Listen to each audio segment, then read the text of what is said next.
Con más de 100.000 contagios diarios, el país ha llegado al máximo foco de la visto expansión antes. del patógeno con más de Durante el día 67. de hoy superó la barrera de los 300. Pandemias, catástrofes climáticas, Las peores inundaciones de las últimas décadas en Europa se han cobrado la vida Turquía de lucha contra una oleada de incendios que están castigando una de las zonas. el comunismo, la impunidad y la injusticia triunfando en todo el mundo nos convencen que un poder muy grande y maligno parece haberse adueñado de nuestro planeta. Un velo de oscuridad pareciera haberse apoderado de los dirigentes de las naciones y de nuestras instituciones internacionales más emblemáticas, las cuales parecen haber perdido todo rumbo de manera irremediable. Es como si todos los ámbitos de nuestra sociedad estuvieran siendo manipulados como piezas de ajedrez para llevarnos a un destino fatídico. Con la variante Delta, que es mucho más contagiosa y agresiva. El presidente electo recibió la primera dosis de la vacuna. La lista de estrellas del cine, la televisión y la música que se han vacunado sigue creciendo. Como si una mano invisible hubiera estado alineando las circunstancias desde hace mucho tiempo. Se dice que la Orden Jesuita ha sido y es la organización más instrumental del poder papal sobre toda la tierra. Se les acusa de ser los causantes de los más grandes males que hayan sobrevenido al mundo y al cristianismo, y de haber ejercido una muy profunda y perniciosa influencia en todos los ámbitos de la sociedad global por los últimos 500 años. El libro de Apocalipsis los menciona como un inmenso enjambre de langostas que sube sobre toda la tierra. Recias langostas con corazas de hierro y semejantes a poderosos caballos preparados para la guerra. ¿Cuánto de todo esto puede ser cierto acerca de ellos? ¿O serán todas estas tan solo falsas acusaciones?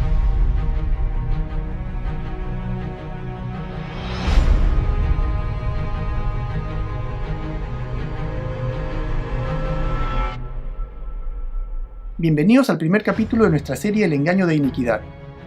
A este primer capítulo le he dado por título El enjambre de langostas, porque es ahora que vamos a iniciar un análisis factual de aquellas temerarias langostas de las cuales habla el libro de Apocalipsis, de la Orden Jesuita. Vamos a aprender cómo es que esta organización piensa, y vamos a ver qué tan grande y poderosa es esta organización papal al hacer un recuento de su accionar en el mundo. Y más adelante vamos a aprender lo más importante, y es de qué maneras insospechadas es que todos nosotros somos afectados por el trabajo de esta polifacética organización papal, para que de esa manera sepamos cómo defendernos y sobrevivir al ataque. No sin la ayuda de Jesucristo de nuestro lado, por supuesto. Todo esto a continuación, aquí, en Verdad Victoriosa.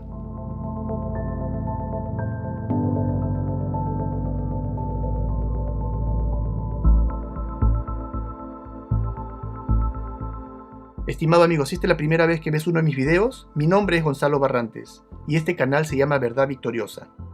Aquí nos enfocamos en llevar el mensaje de la Biblia concerniente al tiempo en que vivimos y dando una perspectiva profética a los eventos actuales y abriendo los ojos a la verdad que solamente está en la palabra de Dios. Así que te sugiero que te suscribas ahora mismo a este canal y actives la campanita para que no te pierdas ninguno de nuestros videos. Ahora, en este capítulo nosotros vamos a empezar un análisis de la Orden Jesuita.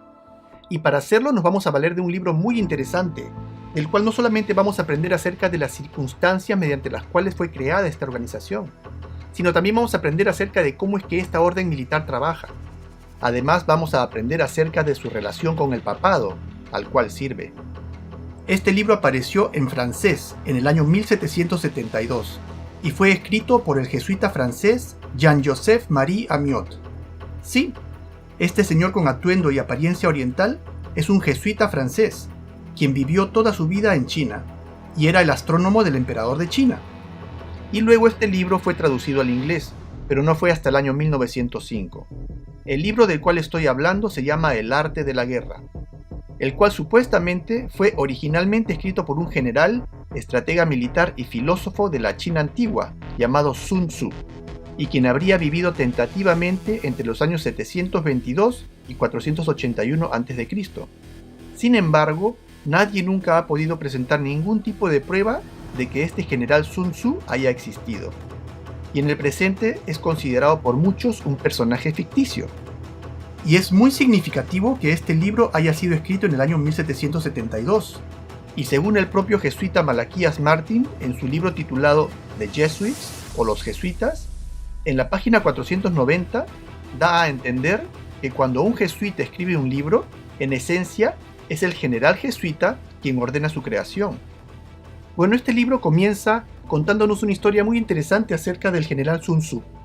Y nos habla acerca de una nación, la nación de Wu, y de su rey, graciosamente se llamaba el rey Hu. Este rey estaba sufriendo mucho en manos de sus enemigos, que lo estaban atacando por todos sus flancos y su nación estaba verdaderamente en problemas. Su ejército no estaba cooperando, su población no estaba cooperando, y entonces se le presenta a este general Sun Tzu a su corte y le dice, mira, le ofreció que le iba a solucionar todos sus problemas. Le ofreció que no solamente iba a vencer a todos sus enemigos en ese momento angustioso, sino que de ahí en adelante, a lo largo de toda su vida, iba a ganarle todas sus batallas.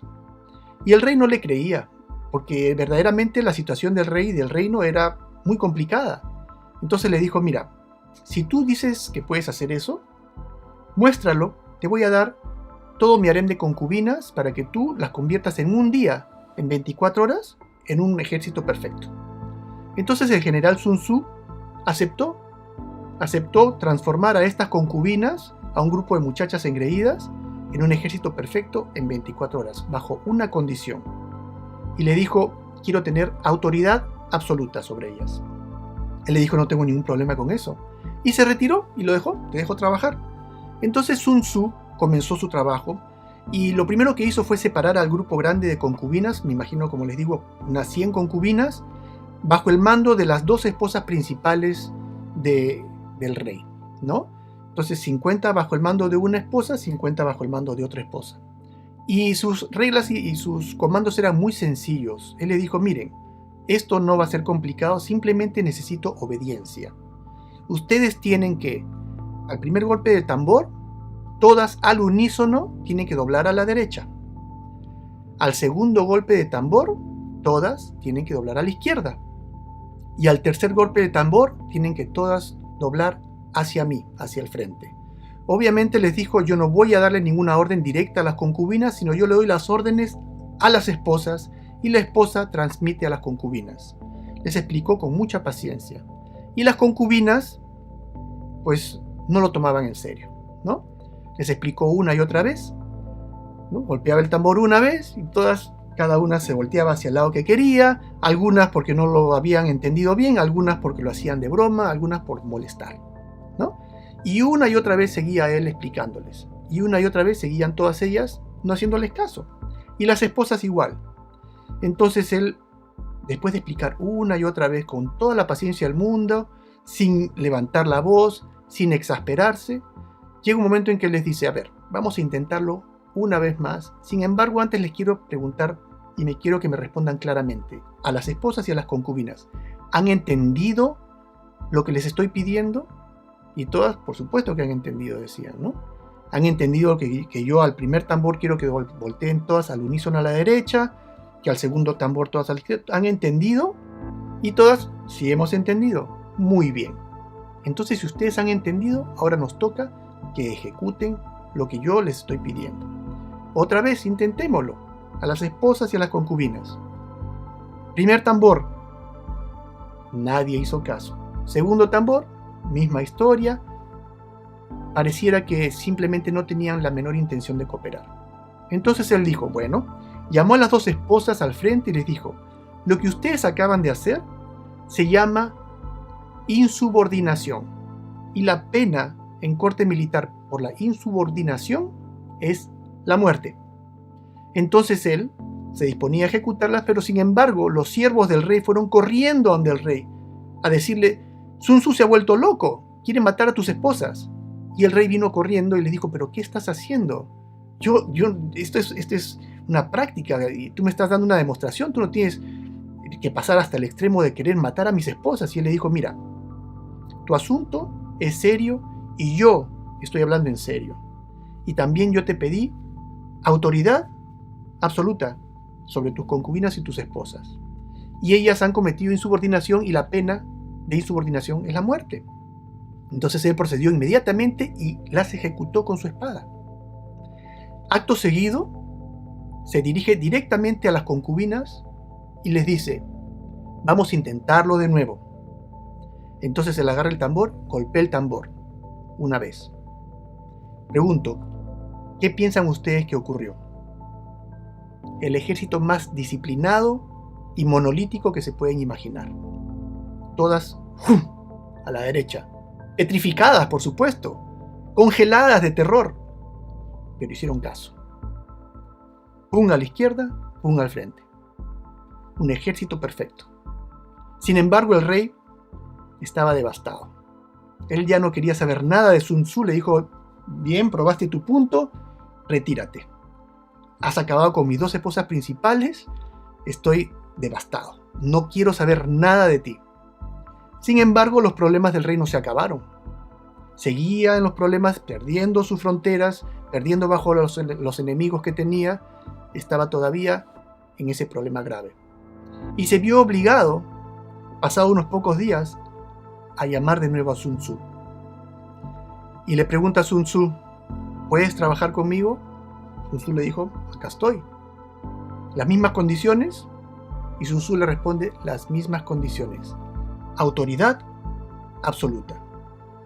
Y bueno, Sun Tzu comenzó a trabajar y, dicho y hecho, a todos los enemigos los venció, y no solamente los venció, sino agarró y expandió todo el territorio de Wu y lo convirtió en el reino dominante. ¿Qué les parece? Esa es la historia que nos cuenta el libro.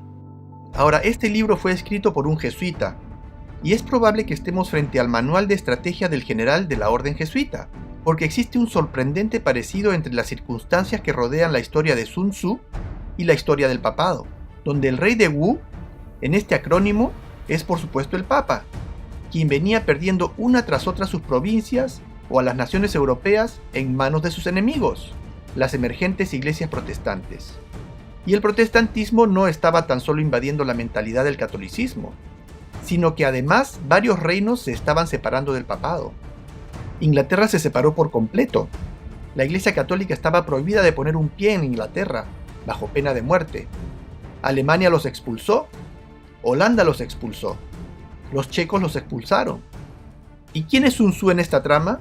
Sun Tzu es por supuesto Ignacio de Loyola, un ex general del ejército de Castilla y fundador de la orden jesuita, quien se presentó ante el Papa con la propuesta de tomar el toro por las astas y proponiendo un completo cambio de actitud en la idiosincrasia del papado, es decir, una militarización de las fuerzas papales.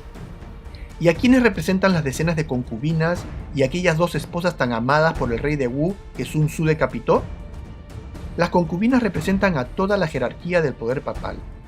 Los monjes, frailes, cardenales, monseñores y demás, diseminados por toda Europa, que formaban parte de la esfera de poder papal en Europa, un vasto grupo de seres humanos que, aunque obedientes a las órdenes de su líder, aún así vivían tan ocupados en sus intrigas personales y sus pugnas de poder, tal y como podríamos imaginar que ocurre en un harem de concubinas, y completamente carentes de la disciplina militar que Sun Tzu o Ignacio de Loyola pretendía infundir a la maquinaria papal, que no ofrecían ninguna esperanza para frenar el avance de la reforma.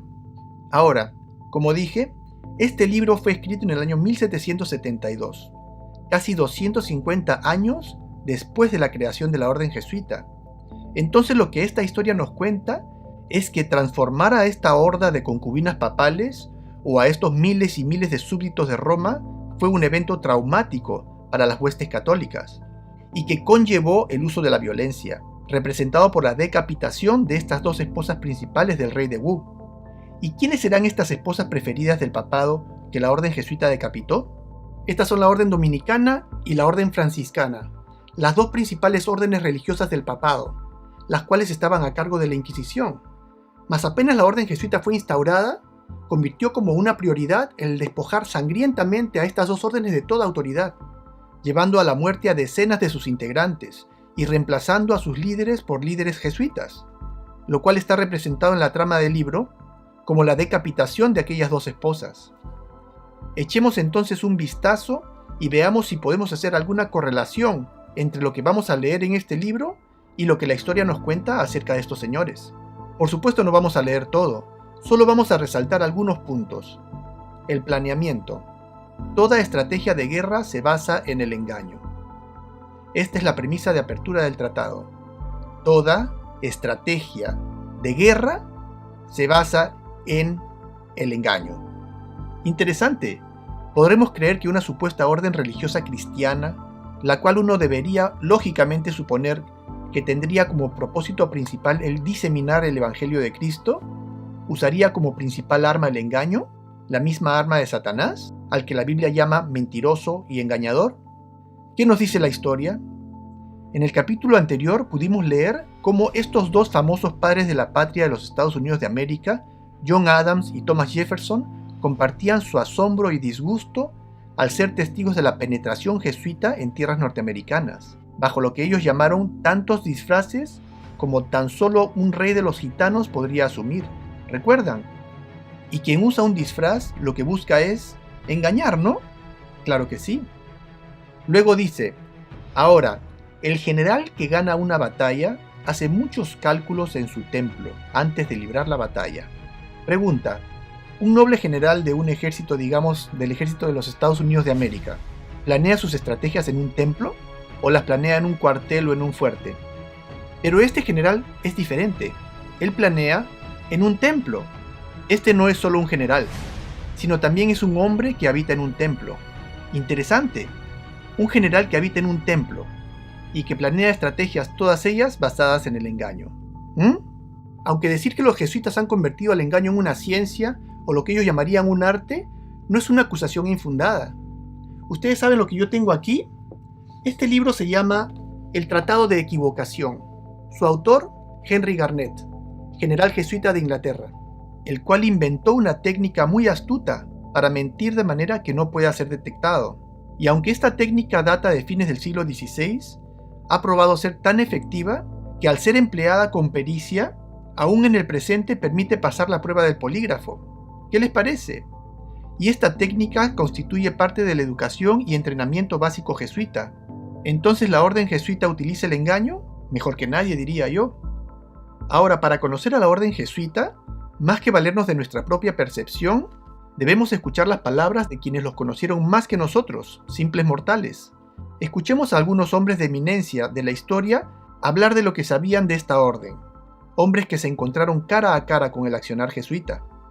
André-Marie Jean-Jacques Dupin, presidente de la Cámara de Diputados de Francia, en 1828 escribió: «Los jesuitas son una espada desnuda, cuya empuñadura está en Roma, pero su hoja está por todas partes, invisible hasta que se siente su golpe». Interesante. El libro El arte de la guerra dice: «Oh arte divino de la sutileza y el secreto, a través de ti aprendemos a ser invisibles, a través de ti inaudibles, y por lo tanto podemos mantener el destino del enemigo en nuestras manos». Ese es un arte divino muy extraño. Sutileza y secreto. Sutileza y secreto juntos son engaño. Mientras Jesús dijo: «Yo no he hecho nada en secreto». El filósofo alemán Friedrich von Hardenberg, en 1790, escribió: «Nunca antes en el curso de la historia del mundo había aparecido una sociedad como la de los jesuitas». Nunca antes, dice. Ni el antiguo Senado romano mismo trazó planes para la dominación mundial con mayor certeza de éxito. Este es un extracto del libro Los Jesuitas, una historia completa de sus procedimientos abiertos y secretos, de Theodor Griesinger. El historiador Edmond Paris, en su libro La historia secreta de los jesuitas, escribe: «El público prácticamente desconoce la abrumadora responsabilidad que tiene el Vaticano y sus jesuitas en el inicio de las dos guerras mundiales, así como del curso que estas guerras llevaron, situación que puede explicarse en parte por las gigantescas finanzas a disposición del Vaticano y sus jesuitas, dándoles poder en tantas esferas, especialmente desde el último conflicto. Según él, el Führer, Adolfo Hitler, había llegado al poder gracias a los votos del católico Zentrum, un partido supervisado por el jesuita Ludwig Kass. Además, el libro que llevó a Hitler a la fama, Mein Kampf o Mi lucha, no fue realmente escrito por él, sino por el jesuita Bernhard Stempfel, y Hitler solamente asumió la autoría. Adolfo Hitler escribió: «He aprendido todo de la orden de los jesuitas. Hasta ahora no ha habido nada más imponente en la tierra que la organización jerárquica de la Iglesia Católica. Una buena parte de esa organización la he transportado directamente a mi propia organización. La Iglesia Católica debe ser tomada como ejemplo».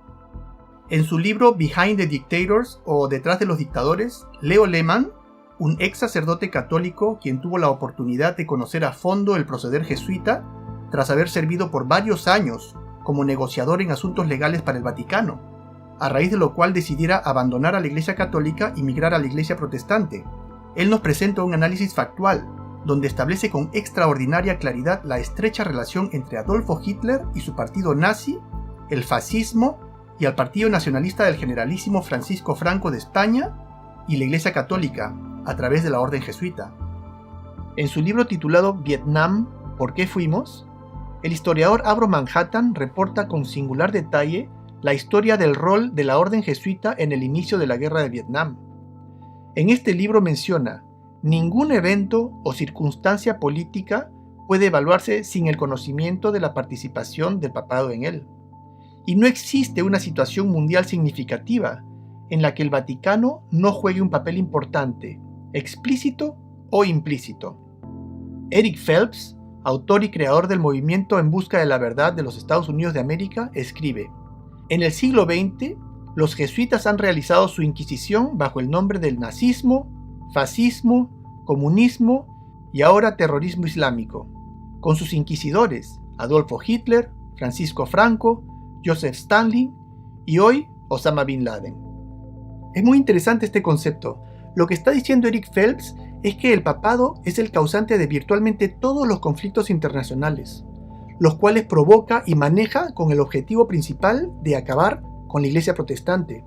Y sin duda pareciera ser el caso, dado que, aunque supuestamente luego de la herida mortal que sufrió el papado en 1798 y de la llegada de la democracia moderna, este poder ya no podría utilizar a los ejércitos de las naciones para buscar hacer de las suyas.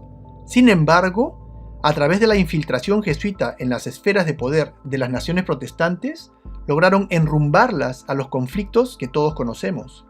El jesuita Sun Tzu dice en su libro: al invadir un territorio hostil, el principio general es que debes penetrar profundamente y así traer cohesión. Es decir, que la manera mediante la que esta orden jesuita lograba manipular a las naciones protestantes era a través de la penetración profunda en las esferas de poder. Tal como fue el caso de la famosa Guerra de los 30 años, en la cual, desde el año 1618, las naciones protestantes y católicas de Europa fueron llevadas a enfrentarse unas con otras durante 30 penosos años, causando graves estragos a sus economías, y más aún, la pérdida de muchísimas vidas humanas. ¿Y por qué pasó esto? Theodor Geisinger escribió en su libro Los jesuitas, su historia completa en 1873 acerca de la Guerra de los 30 años. Él dice: el objetivo de los jesuitas era que la guerra se convirtiera en verdad en una guerra de aniquilación. Además, era posible que permitieran que se llegara a la paz con países cuyos gobiernos rebeldes habían promulgado una ley por la que ningún jesuita debería atreverse jamás a mostrar su rostro bajo pena de muerte dentro de sus fronteras. Saben que los jesuitas fueron expulsados de prácticamente todos los países de Europa, incluyendo los países católicos, por ser tan divisivos que aún los reyes católicos se vieron obligados a expulsarlos, y quienes los expulsaran, sus países fueron destruidos, católicos o no. Toda la espantosa responsabilidad por la terrible guerra de 30 años debe descansar sobre el emperador Fernando II y sus maestros, consejeros y amigos íntimos, los hijos de Loyola. Y coincidentemente, todos los países involucrados en las guerras mundiales tenían algo en común. Todos ellos, por una u otra razón, eran enemigos del papado. La nación de Alemania, además de haber sido la primera nación que humillara al papado por haber sido la creadora de la Reforma, también se había rápidamente convertido desde su unificación en el año 1871 en una gran nación protestante.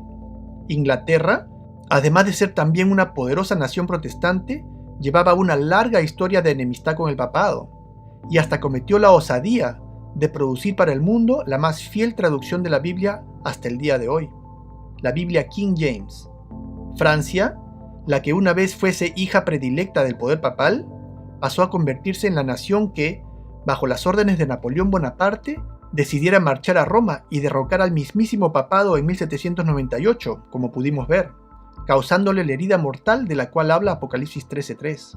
Rusia, la cual albergaba a la Iglesia cristiana ortodoxa que llevaba más de un milenio rivalizando con la Iglesia católica, era de la misma manera un blanco de la venganza jesuita. Por su parte, Japón había logrado mantener a la orden jesuita fuera de su territorio por más de 250 años, desde que fueran expulsados a mediados del siglo XVII, cuando oficialmente prohibió cualquier presencia de la Iglesia Católica y especialmente de la orden jesuita, a quienes ya desde mediados de los 1600 repelieron sangrientamente tras descubrir sus malignas intenciones y su actuar siniestro. Aunque secretamente, esta orden logró penetrar con su logia masónica en Japón con la reapertura del comercio con países extranjeros, lograda por el oficial naval estadounidense e integrante de alto nivel de la logia masónica Matthew Perry, en 1866, y abriéndose camino rápidamente a las altas esferas políticas y militares, desde donde logró influenciar el ingreso de Japón a la Segunda Guerra Mundial para su propia desgracia. Y por supuesto, luego del infame genocidio atómico perpetrado contra las ciudades de Hiroshima y Nagasaki y la destrucción de la jerarquía real japonesa, de una manera aún más extensa que la destrucción causada a las otras naciones involucradas en esta guerra, no fue nada difícil lograr, no solo que Japón levantara la prohibición al catolicismo y al jesuitismo en sus tierras, sino también la penetración en las destruidas Alemania, Francia e Inglaterra, tal y como lo plantea Sun Tzu, que dice: cuando arda fuego en el campamento del enemigo, debes atacar con todas tus fuerzas. O en otras palabras, en medio de la peor parte de la guerra mundial, cuando las naciones sufran sus peores momentos, la orden jesuita se dedicó con el mayor ahínco a destruir al enemigo protestante y expandir su esfera de poder. Regresando a nuestro libro jesuita El arte de la guerra, leemos: por lo tanto, un general sabio debe lograr alimentarse a costas del enemigo. Un cargamento de las provisiones del enemigo es equivalente a 20 de los propios. Entonces, cuando vas a la guerra, la mejor manera de hacerlo es logrando que se utilicen los recursos y las armas del enemigo contra sí mismo. Y si tienes varios enemigos, pues hacer que los unos acaben con los otros. El ensañamiento con que estos países se destruyeron unos a otros ha sido causa de asombro para todos aquellos que llevaron el recuento de la devastación que las guerras mundiales causaron a los países involucrados.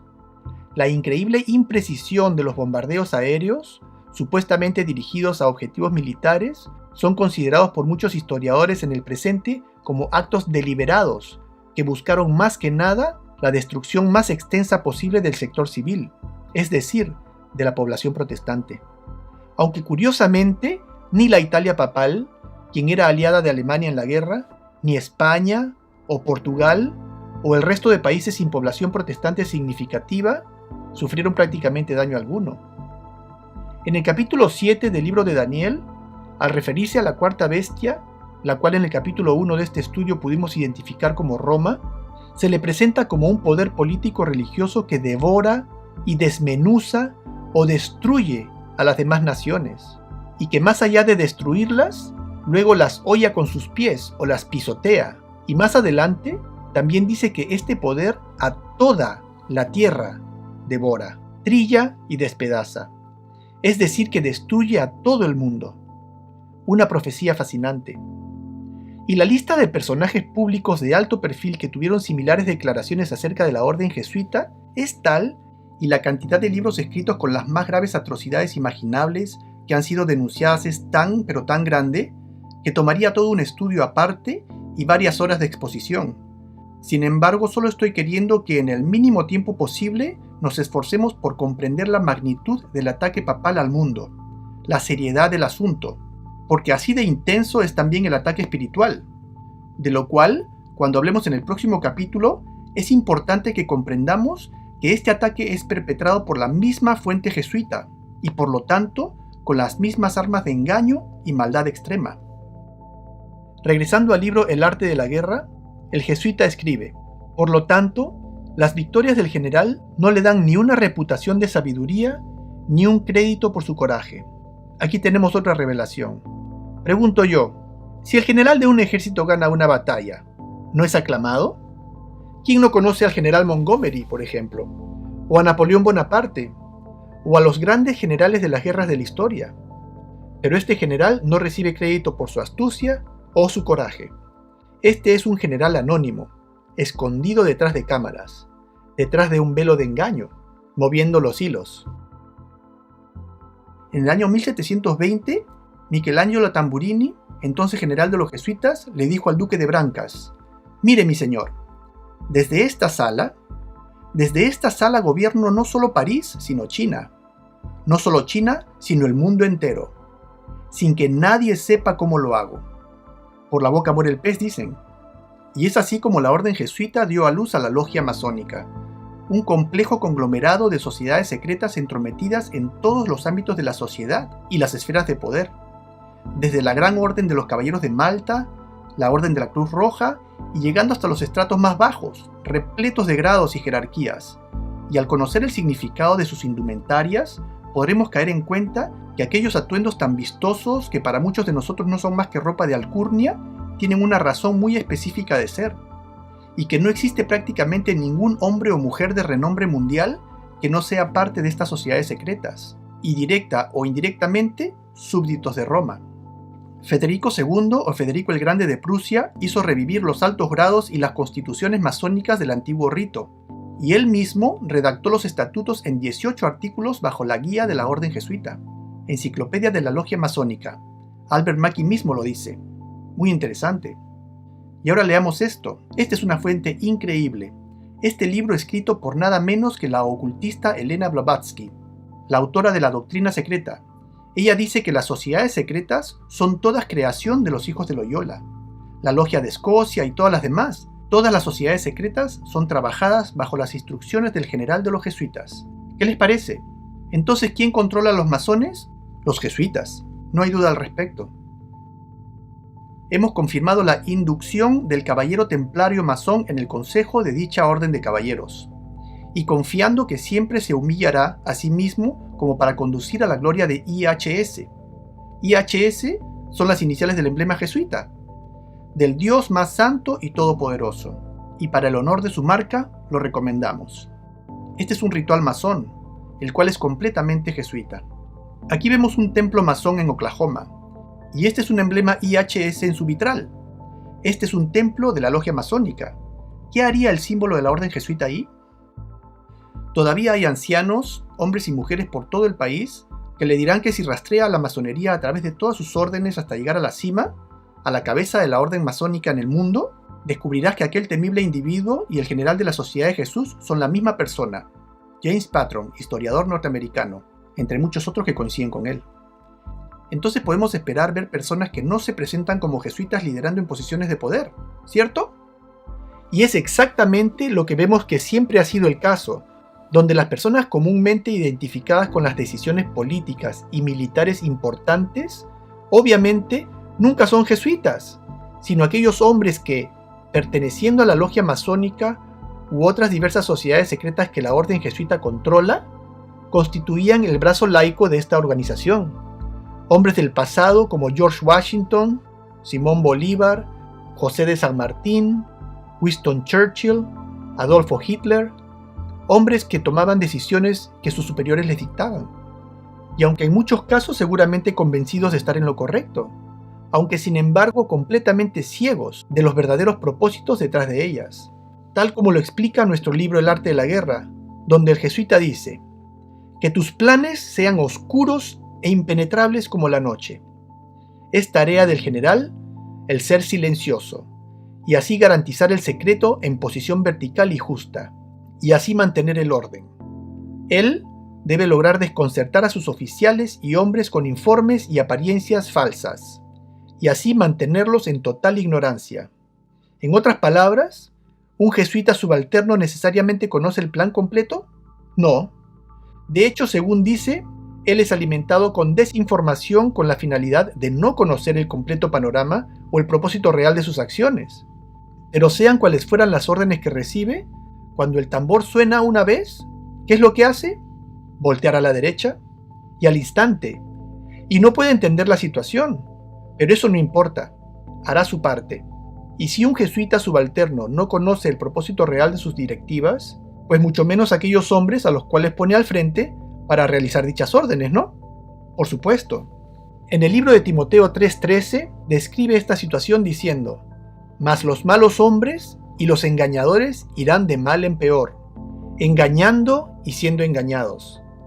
Porque aunque los jesuitas utilizan el engaño para llevar a cabo sus malignos propósitos, ellos a su vez son engañados por sus superiores, los cuales asimismo son engañados por aquel gran engañador, siendo que desde hace varios siglos y aún en la actualidad, los jesuitas se las han arreglado para convertirse en indispensables consejeros de los reyes y dirigentes de las naciones, tal y como lo dice la propia Enciclopedia Católica. Miembros de la orden jesuita actuaron como confesores reales y consejeros para todos los reyes franceses durante 2 siglos, desde Enrique III hasta Luis V, para todos los emperadores alemanes después de principios del siglo XVII, para todos los duques de Baviera después de 1579, para la mayoría de los gobernantes de Polonia y Portugal, reyes en el siglo XVIII, a Jacobo II de Inglaterra y a muchas familias gobernantes o pertenecientes a la nobleza de toda Europa. A diferencia de Japón, en la China la orden jesuita se abrió una brecha importante, y ya desde el año 1582 comenzaron su penetración con un éxito tal que ya para el año 1601 el jesuita Matteo Ricci logró convertirse en el consejero principal del emperador Zhu Jihun, y el primer europeo en lograr entrar en la ciudad prohibida en Beijing, aunque para lograrlo, entre sus muchas insidiosas mañas jesuitas, consiguió mimetizarse de tal manera con la raza china que mudó su aspecto de manera sorprendente, fabricando para sí mismo y para sus compañeros vestimenta similar a la usada por los monjes budistas y confucianos, diseñadas cuidadosamente por el mismo Matteo Ricci. Y desde aquel momento, la orden jesuita se ha asegurado de proveer a sus consejeros para cada uno de los sucesores del trono chino, lo cual no tendría por qué haber dejado de ser el caso el día de hoy, ¿no creen? Y quienes prefirieran prescindir de su consejo, se convertían automáticamente en sus enemigos, y muchas veces eran asesinados. En el libro Los jesuitas y la monarquía, desde la página 147 hasta la 209, podemos leer en detalle acerca de los regicidios o asesinatos de reyes perpetrados por los jesuitas a lo largo de la historia, desde Enrique III de Francia en 1589 y posteriormente a su sucesor Enrique IV en el año 1610, entre otros, y pasando por la conocida como la traición de la pólvora, cuando el 5 de noviembre de 1605, 9 conspiradores bajo el mando del superior jesuita Henry Garnet intentaron volar el edificio del Parlamento inglés con 30 barriles de pólvora, buscando acabar con la vida del rey Jacobo I de Inglaterra, de su familia y de la corte protestante el día de la inauguración de la sociedad bíblica fundada con el objetivo de producir la que ahora es llamada la Biblia King James, intento que fue descubierto y cuyos perpetradores, incluyendo Henry Garnet, fueron juzgados y posteriormente ejecutados.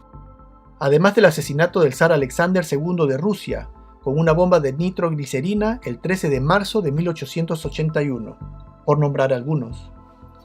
¿Y qué tanto de esto será el caso en el presente, en que miembros de esta orden, a través de las sociedades secretas, se encuentren posicionados en las esferas de poder en todo el mundo, y como consejeros de los gobernantes de las naciones, moviendo los hilos de poder y manipulando así el curso de los acontecimientos que vemos ocurrir a nuestro alrededor en el presente? Y ejerciendo el mismo destructivo efecto a la sociedad global, como hemos aprendido que lo hizo en el pasado? Yo creo que la pregunta que deberíamos hacernos sería mejor, ¿existe algo en el presente o ha existido algo que haya podido contrarrestar el inmenso avance del poder papal a través de su orden jesuita? Porque, seamos claros acerca de esto, todo lo que yo he presentado nos pinta un panorama muy claro. Estamos hablando de una gran guerra, la madre de todas las guerras. Porque como estamos revisando, todos los conflictos que se nos han presentado como eventos independientes de la historia, ya sea en el Japón, en Sudamérica, Europa, en los Estados Unidos de América, bajo la perspectiva bíblica, se constituyen como las varias batallas de una misma guerra. En Apocalipsis 18:24 dice que en las manos del papado no solamente se halló la sangre de los profetas y los santos de Dios, sino que también de todos los que han sido muertos en la tierra. Lo que sonaría como una exageración, ¿cierto? Sin embargo, según estamos viendo, resulta ser una realidad, que es nada menos que la continuación y el escalamiento cada vez más cruento de una milenaria enemistad entre el pueblo de Dios y los hijos de la desobediencia, o tal como diría Génesis 3:15, una enemistad perpetua entre la descendencia de la mujer o de la iglesia de Dios y la descendencia de la serpiente. Aunque esta es una lucha desigual, porque mientras un bando lo tiene muy claro, el otro parece no darse por enterado. Y respondiendo a la pregunta que nos hicimos antes, y la respuesta es absolutamente no. Nada ha cambiado entre el pasado y el presente que haya podido frenar el avance y el crecimiento del poder papal en el mundo, porque en ningún momento ha surgido alguna circunstancia o fuerza que haya podido revertir esta situación. Y muy por el contrario, si este patrón de insaciable e indesmayable ataque jesuita no ha sido interrumpido, podemos obviamente esperar que a estas alturas el problema haya llegado a su máximo poder y peligrosidad. En el libro de Daniel 11:36 dice que el sumo pontífice romano, a quien llama el Rey del Norte, prosperará hasta que sea consumada la ira de Dios, es decir, prosperará hasta el final. Y en el versículo 39 dice que llegaría a apoderarse de las fortalezas más inexpugnables y que colmaría de honores a los que le reconozcan. Y es exactamente lo que vemos ahora, en que, a través de esta organización, el papado ha llegado a cubrir por completo todo nicho de control sin excepción, y hasta la más alta jerarquía de poder. La Biblia se refiere repetidamente a Satanás como el príncipe, o el gobernante de este mundo, y el mismo Satanás, al tentar a Cristo, le ofrece todos los reinos de la tierra, los cuales no podría ofrecer si no le pertenecieran, ¿cierto? Y por supuesto que todo príncipe ha de tener un ejército, ¿o no? Un ejército terrenal que hace su voluntad, la cual sabemos que es destruir al pueblo de Dios. En Apocalipsis 9:11 dice que estas langostas, esta orden jesuita, tienen por rey sobre ellos al ángel del abismo. ¿Y quién es el ángel del abismo? ¿Quién otro que el enemigo de Dios? Pero aún con todo lo hablado hasta aquí, cuesta mucho creer que personas con una apariencia tan inofensiva sean en verdad capaces de todas las cosas mencionadas hasta ahora. ¿Será posible que esta apariencia también sea un disfraz? ¿Qué nos dice acerca de esto nuestro libro? El jesuita escribe: enmascarar fuerza con debilidad y ocultar coraje bajo una máscara de timidez presupone un fondo de energía y talento. Curioso. Entonces tenemos a un general que planea en su templo cuidadosamente, moviendo los hilos para utilizar las fuerzas de sus enemigos en contra de ellos mismos en vez de usar las propias, y escondiéndose en el anonimato, y cuyos integrantes ocultan su coraje y violencia bajo un garbo de timidez, o debilidad, o santidad. ¿Qué otra cosa puede ser esto que un jesuita? Que tal como lo escribió Ellen White en su magnífico clásico La Gran Controversia, donde dice: cuando los jesuitas aparecían como miembros de su orden, vestían un atuendo de santidad, visitando prisiones y hospitales, ministrando a los enfermos y a los pobres, profesando haber renunciado al mundo, y llevando el sagrado nombre de Jesús, que andaba haciendo el bien. Pero bajo este exterior intachable, los propósitos más criminales y mortales a menudo se ocultaban. Pregunto yo, ¿creen ustedes que en verdad es importante hablar de todas estas cosas en el contexto de un estudio bíblico? ¿No nos estaremos tal vez desviando de nuestro propósito de llevar la palabra de Dios? De hecho, eso parece, aunque no es el caso, porque en nuestro próximo capítulo vamos a hablar de los otros aspectos de este ataque que son los que verdaderamente queremos conocer, donde el engaño del enemigo ha sido perfeccionado a su máxima expresión, aunque para llegar nos es necesario primero hacer lo que estamos haciendo ahora, que es repasar un poco de su historia, y analizando su proceder y sus estrategias en el ámbito político y bélico, donde su actuar ha sido claramente establecido, de manera que podamos reconocerlos en los otros ámbitos de la sociedad, donde han logrado camuflarse hasta haberse hecho invisibles, o casi invisibles. Y cuando revisemos eso, vamos a caminar mano a mano con la palabra de Dios, y poniendo al descubierto las artimañas con las que somos seducidos, y nos va a ser de mucho provecho. Ahora prestemos toda nuestra atención a lo que vamos a leer a continuación, que nos va a servir mucho saber de esta organización. Escuchémoslo de su propia boca. Ceremonia de inducción y juramento extremo de los jesuitas. Biblioteca del Congreso de los Estados Unidos de América. Tarjeta de catálogo número 66-43354. Ahí lo tienen. Dice: se te ha enseñado a plantar insidiosamente las semillas de los celos y el odio entre comunidades, provincias y estados que estuviesen en paz, e incitarlos a actos sangrientos, involucrándolos en guerras entre sí, y crear revoluciones y guerras civiles en países que fueran independientes y prósperos, y cultivasen las artes y las ciencias, y disfruten de las bendiciones de la paz. A ponerte en el lado de los combatientes y actuar en secreto en acuerdo con tu hermano jesuita, que podría estar luchando en el lado contrario, pero abiertamente opuesto a aquello a lo que podrías estar conectado, buscando que en las condiciones fijadas en los tratados de paz, la Iglesia salga ganando al final, y que el fin justifica los medios. ¡Wow! Esto se llama dialéctica hegeliana. Planta semillas de celos y odio, Creas dos bandos opuestos y secretamente los conduces a que se destruyan el uno al otro hasta que no quede nada de ellos. Y al final, manipula las condiciones de paz entre ellos, donde el beneficiado no sea ni el uno ni el otro, sino un tercero, tú. Brillante, y lo que ocurre en todos los ámbitos de la sociedad, como veremos más adelante. Y este documento es genuino y puede ser encontrado en la mismísima biblioteca del Congreso de los Estados Unidos de América. ¿Qué les parece?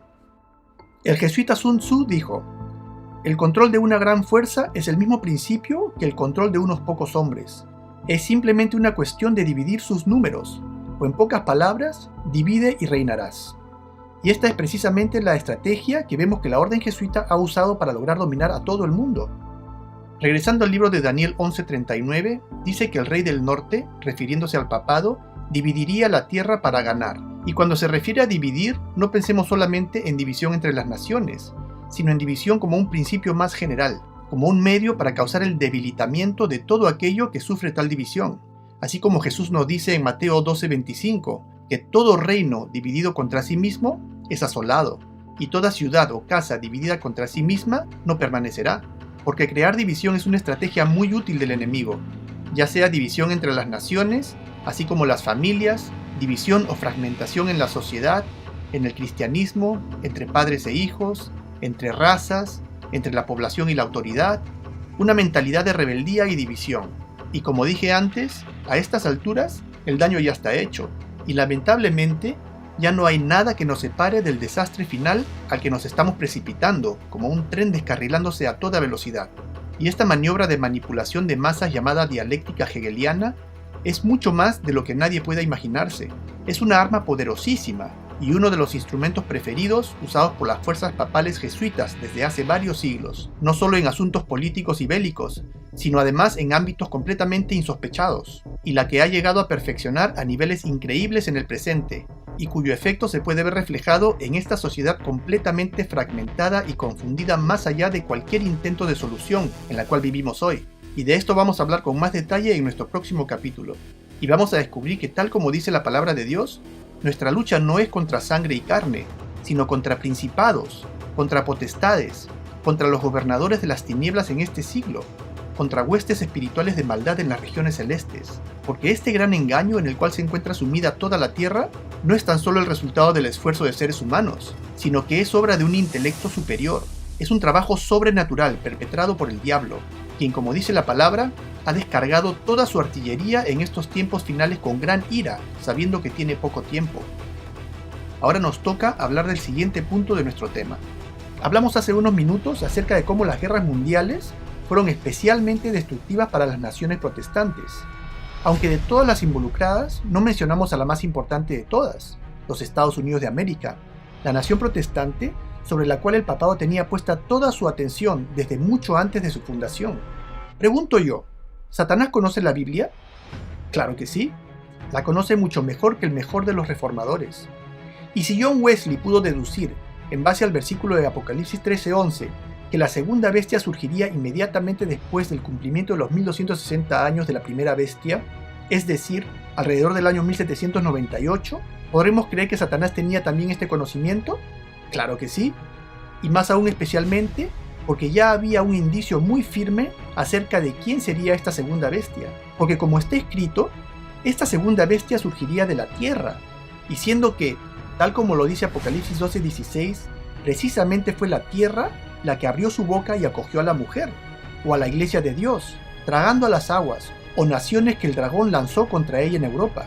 Y siendo que existía una sola región en el mundo entero que llegó a concentrar a la principal masa de protestantes que huían de la persecución papal en Europa, la cual eran las colonias inglesas de Norteamérica, región a la cual la Biblia llamó la Tierra, entonces no sería ilógico creer que el enemigo de Dios, quien ha de haber tenido sus ojos bien abiertos buscando por todo el mundo la aparición de dicha tierra, de la cual habla la profecía, que siguiendo el rastro de la iglesia de Dios, haya puesto toda su atención en aquella región, y que se haya estado preparando para volcar toda su artillería apenas tuviera la oportunidad de poner sus manos en ella, ¿o no?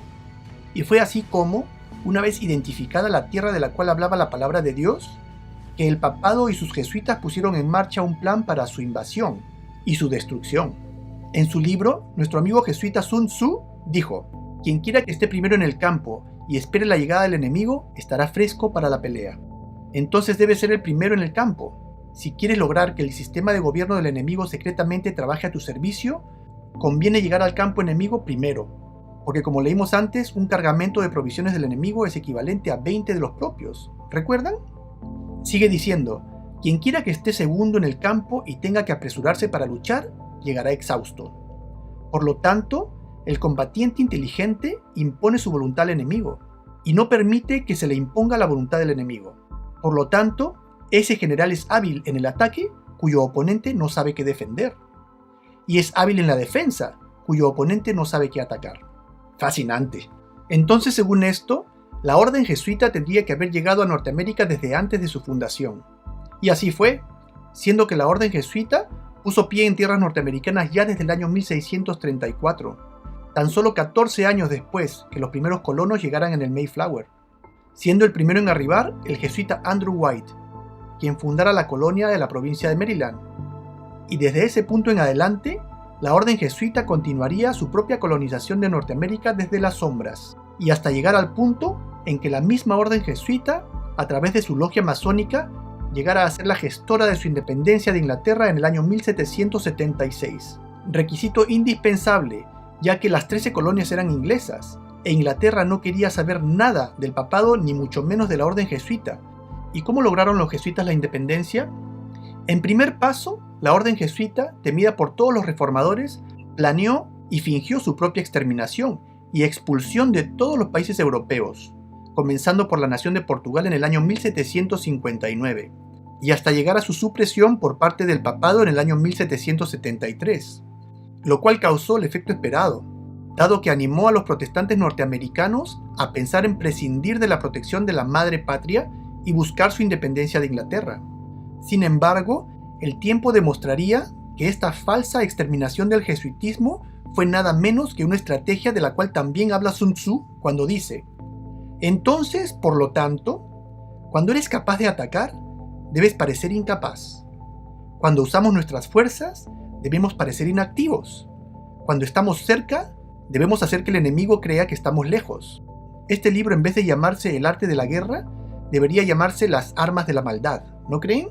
Luego, en un segundo paso, se gestionaría la independencia, utilizando a su George Washington, Benjamin Franklin y otros fieles masones, aunque no sin convencerlos primero de incluir en la constitución de esta nueva nación leyes que otorgasen libre entrada, así como libre desempeño de manera irrevocable a la orden jesuita, lo cual lograron con las enmiendas que promulgan la libertad de religión y de asamblea. ¿Qué les parece? Y en un tercer paso, la orden jesuita sería resucitada por el papado, donde, teniendo ya libre entrada en los Estados Unidos de América, rápidamente se posicionase en cuantos nichos de la sociedad y puestos de influencia como sea posible, y desde donde empezaría la transformación de este último bastión protestante, hasta convertirlo en lo que es hoy, en un centro de poder papal, y con cuyos brazos lograra materializar sus propósitos con el resto del mundo. Abraham Lincoln, el 16º presidente de los Estados Unidos de América, escribió hablando acerca de la Guerra Civil Estadounidense: esta guerra nunca hubiera sido posible sin la siniestra influencia de los jesuitas. Le debemos al papado que ahora veamos nuestra tierra enrojecida con la sangre de nuestros hijos más nobles. Aunque había grandes diferencias de opinión entre el sur y el norte sobre la cuestión de la esclavitud, ni Jeff Davis ni ninguno de los líderes de la Confederación se habrían atrevido a atacar al norte si no hubieran confiado en la promesa de los jesuitas, que, bajo la máscara de la democracia, el dinero y las armas de los católicos romanos, e incluso las armas de Francia, estaban a su disposición si nos atacaban. Sigue diciendo: los protestantes tanto del norte como del sur seguramente se unirían para exterminar a los sacerdotes y a los jesuitas, si supieran cómo los sacerdotes, las monjas y los monjes que diariamente desembarcan en nuestras costas, con el pretexto de predicar su religión, son nada menos que los emisarios del Papa, para socavar nuestras instituciones, alejar el corazón de nuestro pueblo de nuestra constitución y nuestras leyes, destruir nuestras escuelas y preparar un reinado de anarquía aquí, como lo han hecho en Irlanda, en México, en España y donde quiera que haya gente que quiera ser libre. ¿Y cómo están las instituciones norteamericanas el día de hoy?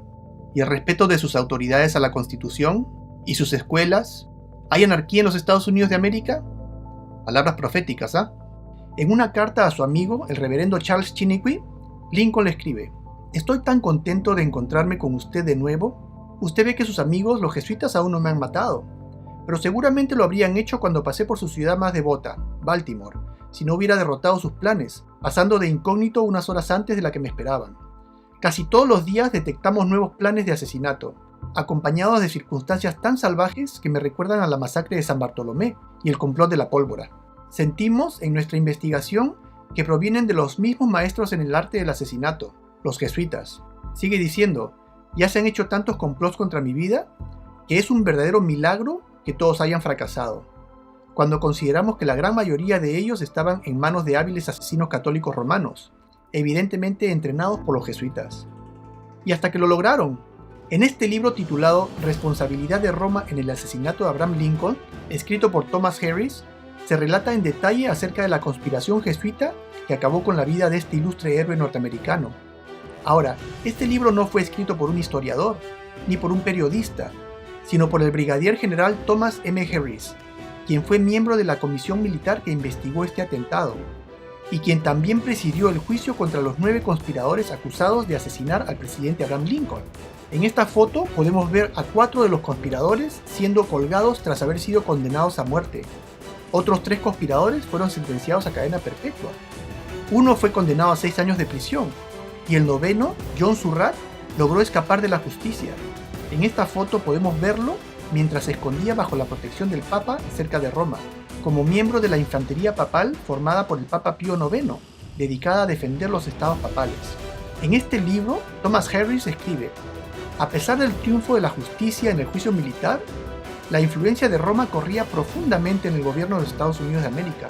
En 1869, el presidente Andrew Johnson otorgó indulto presidencial a Arnold Mudd y Sprengler. El presidente Johnson ya había, en noviembre de 1865, revocado la recompensa por la detección de Surratt y otros conspiradores, aunque, a pesar de los esfuerzos de Johnson para impedir la extradición de John Surratt de Roma, Surratt fue finalmente arrestado.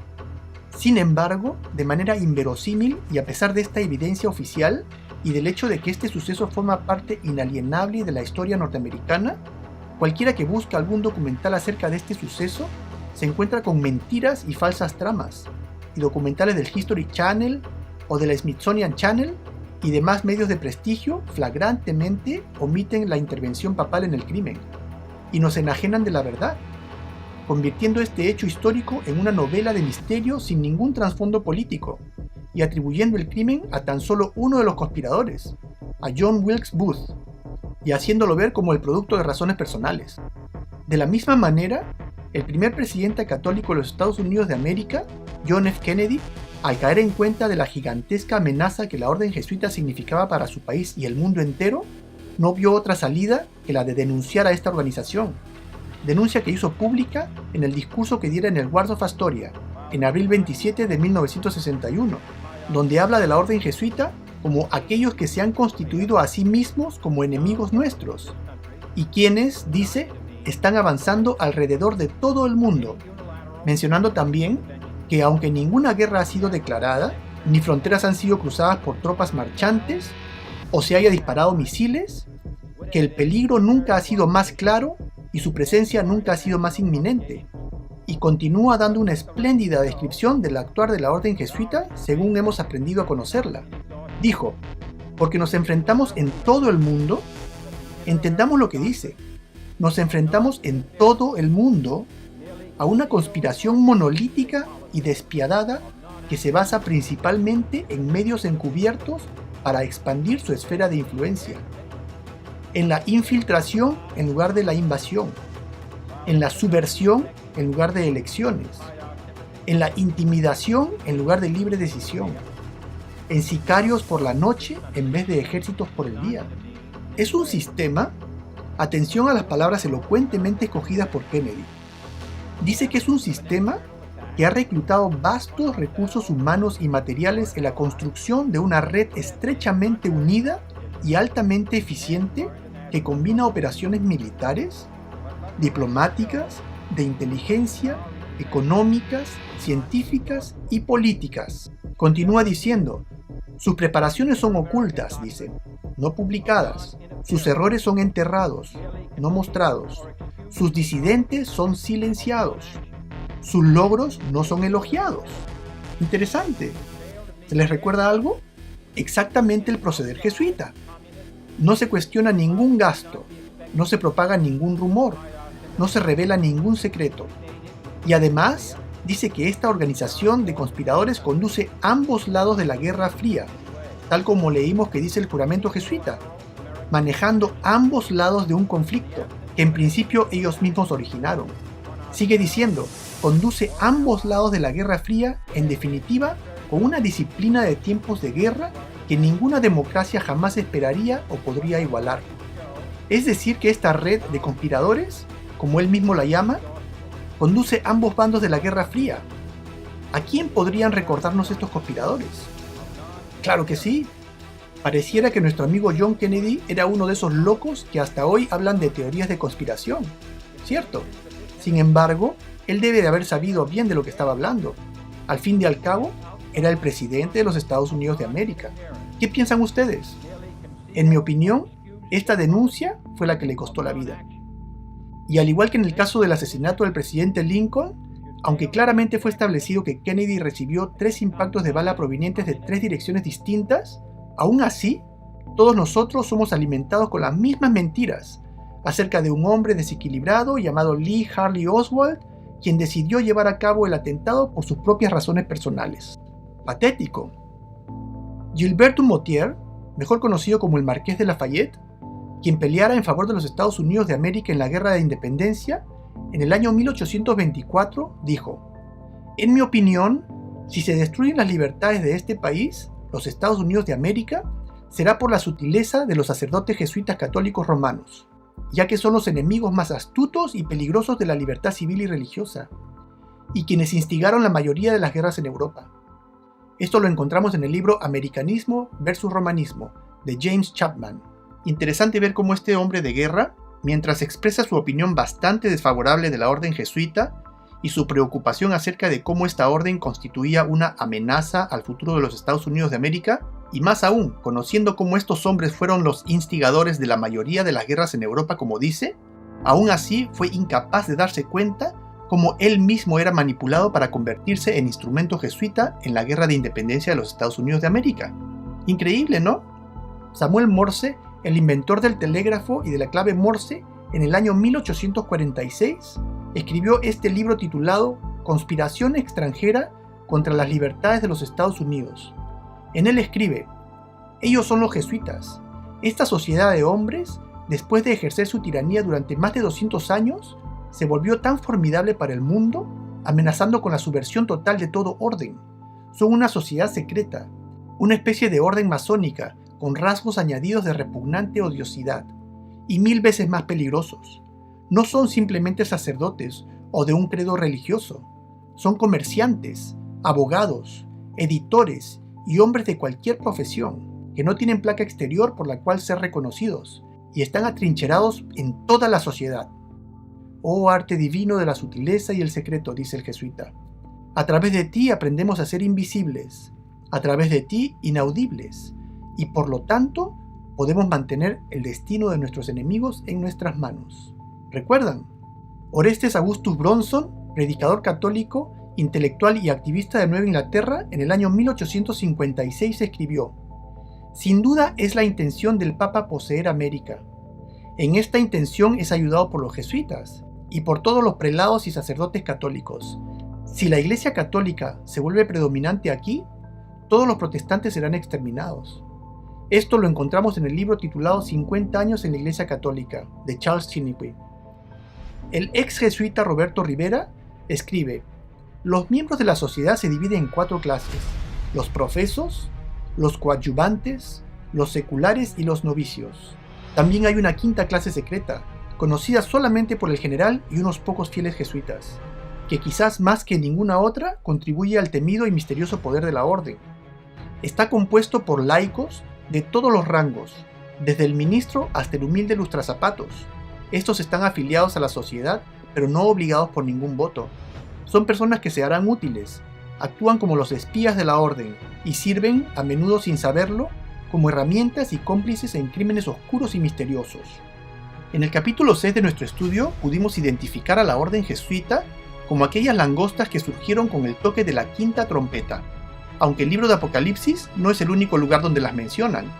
El libro de Joel también habla de estas langostas, donde las define como un pueblo fuerte e innumerable, y al igual que en el libro de Apocalipsis, habla de sus dientes como de león, diciéndonos cómo este ejército constituye el instrumento de la ferocidad papal, usando además otra simbología también utilizada en el libro de Apocalipsis, la cual es la que dice que su aspecto es como aspecto de caballos, y como gente de a caballo correrán, y como estruendo de carros saltarán sobre las cumbres de los montes, como sonido de llama de fuego que consume hojarascas, como pueblo fuerte dispuesto a la batalla. Delante de él temerán los pueblos, dice, se pondrán pálidos todos los semblantes, y es exactamente como vemos que estos hombres son temidos, según las declaraciones que hemos leído, ¿o no? Y dice que como valientes correrán, como hombres de guerra subirán el muro, cada cual marchará por su camino, y no torcerá su rumbo, ninguno estrechará a su compañero, cada uno irá por su carrera, y aun cayendo sobre la espada, no se herirán. Irán por la ciudad, correrán por el muro, subirán por las casas, entrarán por las ventanas a manera de ladrones. Un ejército feroz, el campeón del papado. En el capítulo 13 del libro de Apocalipsis, a partir del versículo 12, dice acerca de la bestia que sube de la tierra, acerca de los Estados Unidos de América. Y ejerce toda la autoridad de la primera bestia, en presencia de ella, y hace que la tierra y los moradores de ella adoren a la primera bestia, cuya herida mortal fue sanada. Aquí se describe a los Estados Unidos de América como aquella nación que lleva al mundo entero verdaderamente a los pies del papado. La nación con el poder de penetrar en la mentalidad de toda la tierra, llevándola en una dirección que favorece a la agenda papal, que ejerce toda su autoridad, y que finalmente haría que los moradores de la tierra adorasen al papado, o a la primera bestia cuya herida mortal fue sanada. ¿Recuerdan? Además nos dice que esta nación, a la cual también llama falso profeta en Apocalipsis 19:20, haría grandes señales, y que engañaría a los moradores de la tierra, al punto de llevar a sus moradores o a sus legisladores a convertir a esta nación en una imagen del papado. Y por supuesto dice que esta será la nación que impondría al mundo entero la marca de la bestia. Es decir, que los Estados Unidos de América sería el gran instrumento del papado que a través de engaños y de su inmenso poderío impondría el domingo como el día obligatorio a guardar a todo el mundo.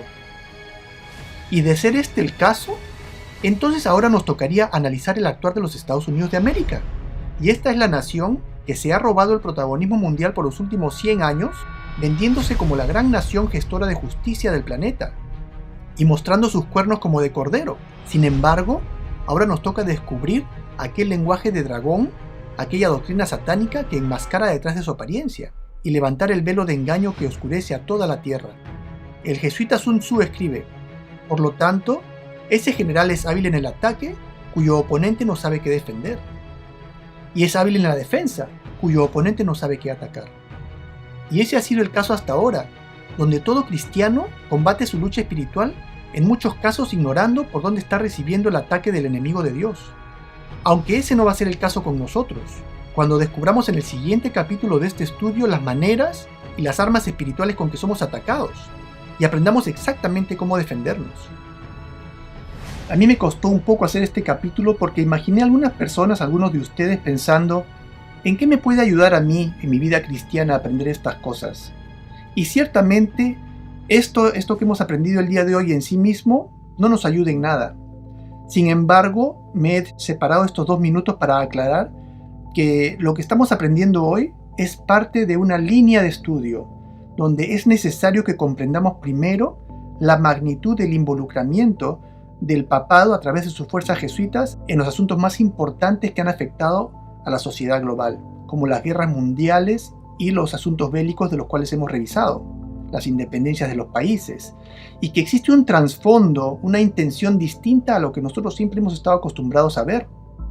Y vamos a darnos cuenta en los siguientes capítulos que este involucramiento no solamente es en los asuntos bélicos y políticos, sino también en la ciencia, también en la academia, que es muy importante porque la ciencia y la academia son instrumentos que afectan profundamente a una sociedad.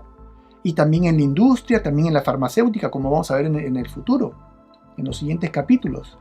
Vamos entonces a aprender también cómo es que este poder anticristo, de maneras ocultas, astutas, ha logrado oponerse a todas aquellas cosas de Dios.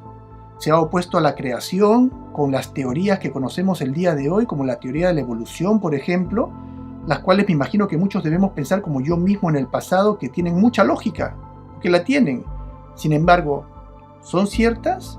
¿De dónde vinieron? ¿Quién las propuso? ¿Y quién las defiende? Todas esas cosas vamos a ver a continuación.